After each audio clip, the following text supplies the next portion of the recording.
Hello everyone, welcome back on my channel Lesson Plan Corner.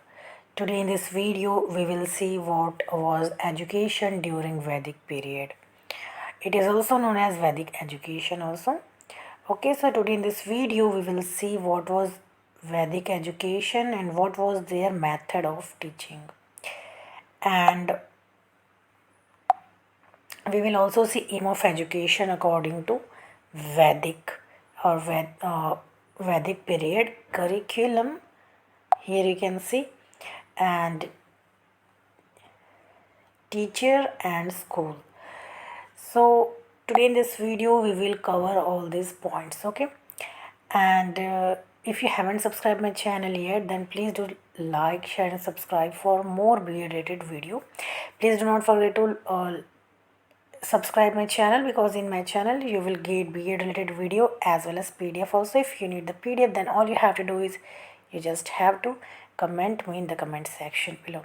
Okay, so now let's start our video. Let's see what was Vedic period and what was education according to them.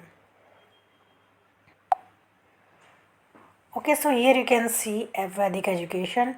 So period between 1500 C to 500 BCE is known as Vedic period or Vedic age. We can also say it Vedic age. Okay, and during this period the oldest book of Hinduism named as Veda, it was composed. Okay, so here you can see this Vedic age starts from 1500 C to 500 BCE. Okay, and it is referred to as, means this Vedic civilization is referred to as center in the northern or northern west part of the Indian. Okay, now let's see. Here you can see so Vedas meaning knowledge in Sanskrit. So Vedas meaning knowledge. So it is very oldest scriptures that is written in Sanskrit, and here you can see these Vedas or these scriptures is said to be the work that is done by Brahma. Okay, and the Vedas, it is usually taught in the Gurukul, and Gurukul is basically a kind of school at that time. It is a kind of schooling system that was really popular in ancient India. Nowadays there are a very limited number of Gurukul, because after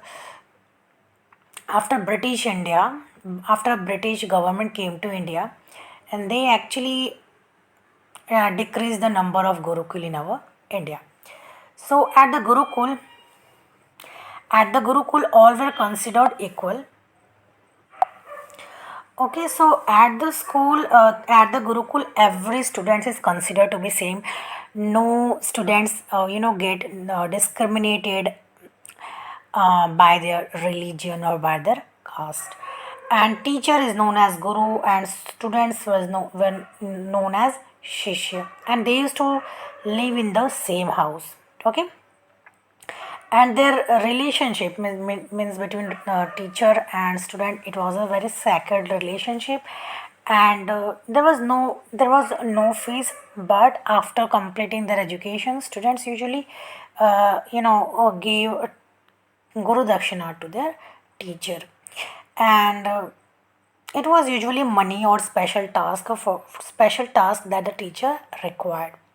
Okay, so this was all the thing related to Gurukuls. Okay, and the teacher and the students. Okay, here you can see. Okay, here you can see before the British rule, Gurukuls were preferred from a form of education in India. So before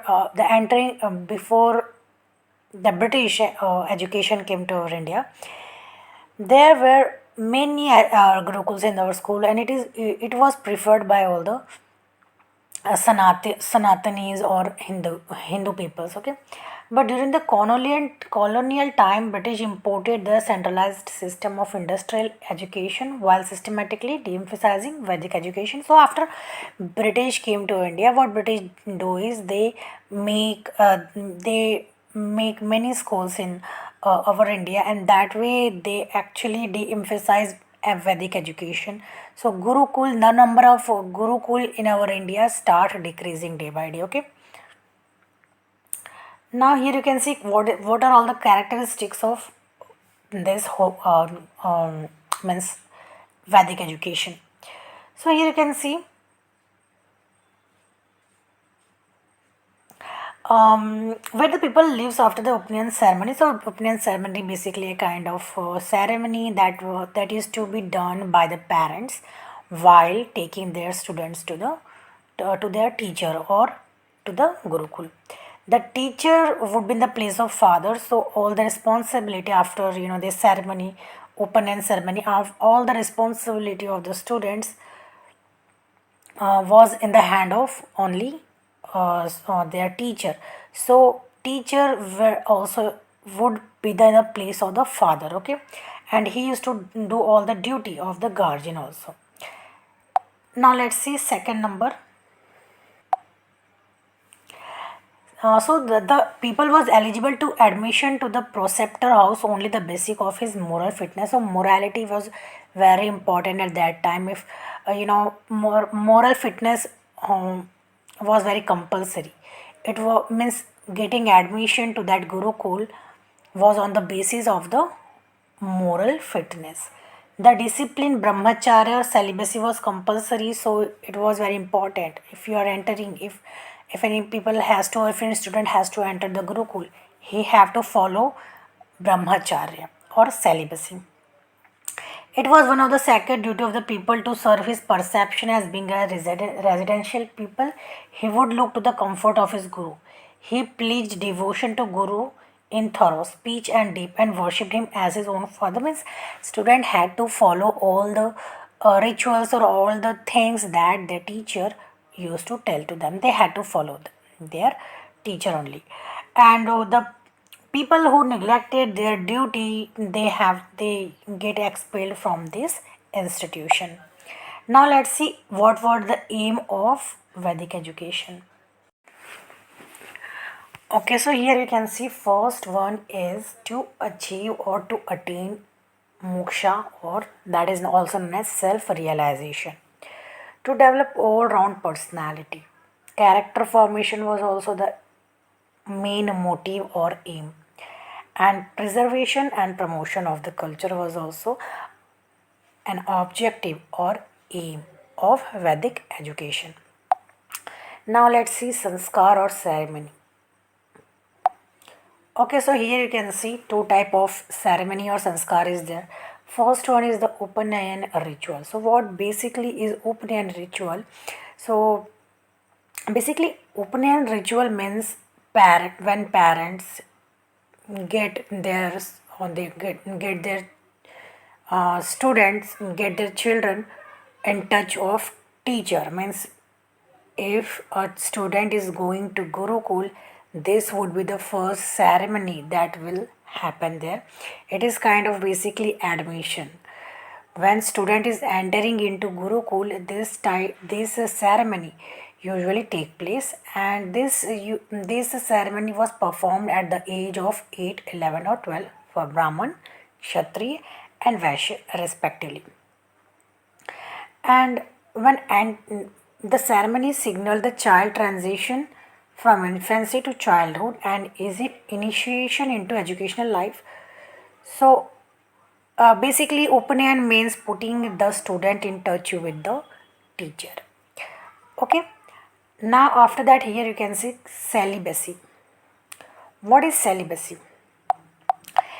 Celibacy means here you can see every student was required to observe celibacy in his specific path. Purity of conduct was regarded as supreme importance. So brahmacharya or celibacy was really important there. Only unmarried could become students in a gurukul. So married were not allowed to take admission in this gurukul. Only unmarried student would be allowed to take admission in gurukul. And on entering students life teacher that students has to wear special type of garments or special type of dress that is known as makhala, And makla, basically, it is a type of dress that they used to wear in school in their gurukul, and the quality of that makla is depend on their caste and the caste of the student.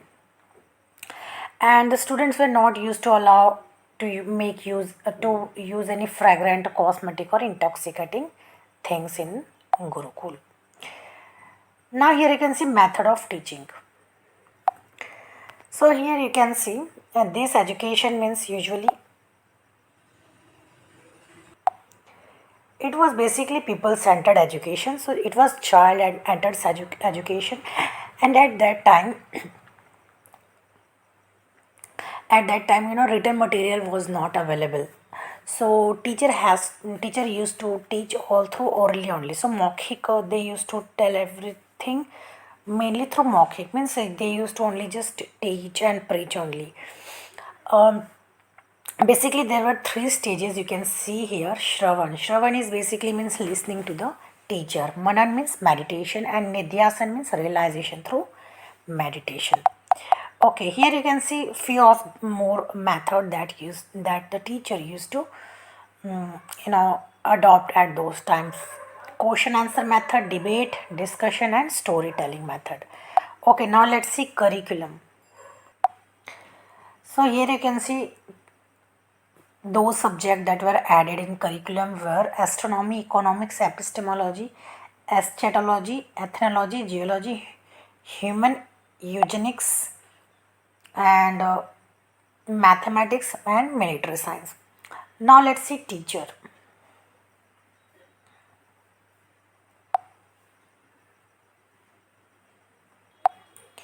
So here you can see teacher was given very reversed position and treated with respect and honor throughout.